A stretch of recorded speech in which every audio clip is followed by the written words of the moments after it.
What's my most embarrassing moment on RuPaul's Drag Race? I'll be answering that and more on this episode of Curls and Questions. But let's get started off. If I'm an aerospace engineer, would I ever become an astronaut?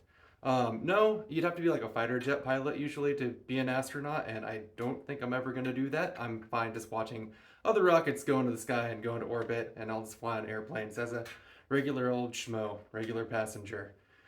Where did I grow up? So I've lived along the same 70 or so stretch of miles along the coast in Southern California my whole life.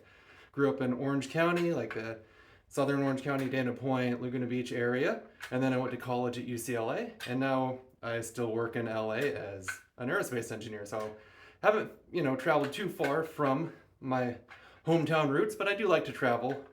Many places like Taiwan, Japan, well, Taiwan for work actually, and then, all the states, traveled to the Midwest a bit to work some bars with Jason way back in the day. And then answer the question of most embarrassing time on Drag Race, you would think it'd be like the very first episode I showed up where we were quote unquote naked. You'd think it'd be that, but probably actually the season 8 finale when Kim Chi made some implications about me and Jason that were a little bit risque, and we were in front of a live studio audience. Most of the time on Drag Race, I'm not in front of a live audience, so that was probably the most embarrassing. You can go look at the season 8 finale just to see what we're referencing here. Wearing some actually really cool tuxedo boxers, or tuxedo underwear. The most formal underwear that we have. And then on Jeopardy, do I think I would fare well? I think I forget more things nowadays than I remember. So probably would have fared a lot better when I was in college and remembered all that like middle school and high school history, trivia, and all that sort of stuff. Now my brain's filled with a little more useless things. So probably not too well on Jeopardy nowadays.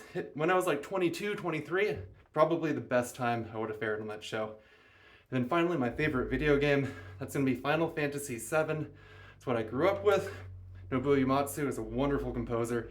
Made some excellent soundtracks there. One Winged Angel, pretty much all his soundtracks. Like Final Fantasy VIII had a banger of a soundtrack too.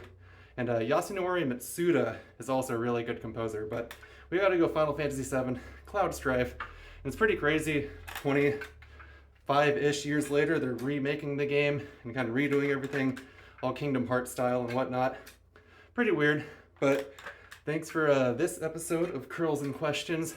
I think my arms are about done, so just put some more questions in the comments below, and I'll get to them next time. And thanks for all the questions, by the way, because it encourages me to keep on doing curls so my arms don't wither away into tiny little pins. All right, bye YouTube.